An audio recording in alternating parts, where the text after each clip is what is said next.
Hello friends, இன்றைக்கு இந்த வீடியோவில் பிஎம் கிசான் சம்மன் நிதி திட்டத்தோட 16வது தவணை தேதி அனௌன்ஸ் பண்ணியிருக்காங்க. எப்போது வழங்கப்படும் அப்படிங்கிறத நம்ம டீட்டெயில்டாக பார்க்கலாம். மத்திய அரசு விவசாயிகளுக்கு உதவும் பொருட்டு பல்வேறு விதமான சலுகைகளை மானியங்களையும் வழங்கி வருகிறது. அந்த வகையில் பிஎம் கிசான் சம்மன் நிதி திட்டம் மூலம் வருடத்துக்கு 6000 ரூபாயானது வழங்கப்பட்டு வருகிறது. இதுவரை இந்த திட்டத்தின் கீழ் 15 தவணைகள் வழங்கப்பட்ட நிலையில் 16வது தவணையும் எப்போது வழங்கப்படும் என அறிவிக்கப்பட்டுள்ளது. இந்த திட்டத்தில் 8 கோடிக்கும் மேற்பட்ட இந்திய விவசாய குடும்பங்கள் தற்போது பயன்பெற்று வருகின்றன. புதிதாக நீங்கள் ஜாயின் பண்ணணும் அப்படின்னு நினச்சிங்கன்னா அதுக்கு பிஎம் கிசான் வெப்சைட்லேயே போய் ஜாயின் பண்ணிக்கலாம். அடுத்தது இந்த 16வது தவணையானது மார்ச் மாதத்தில் அனைவருக்குமே வழங்கப்பட்டுவிடும் அப்படின்னு சொல்லியிருக்காங்க.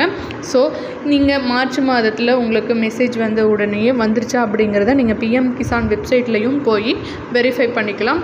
புதிதாக அப்ளை பண்ணுறதுனாலும் அங்கேயே போய் அப்ளை பண்ணிக்கலாம். ஸோ இதன் மூலமாக உங்களோட ஸ்டேட்டஸ் என்னங்கிறத தெரிஞ்சுக்க முடியும்.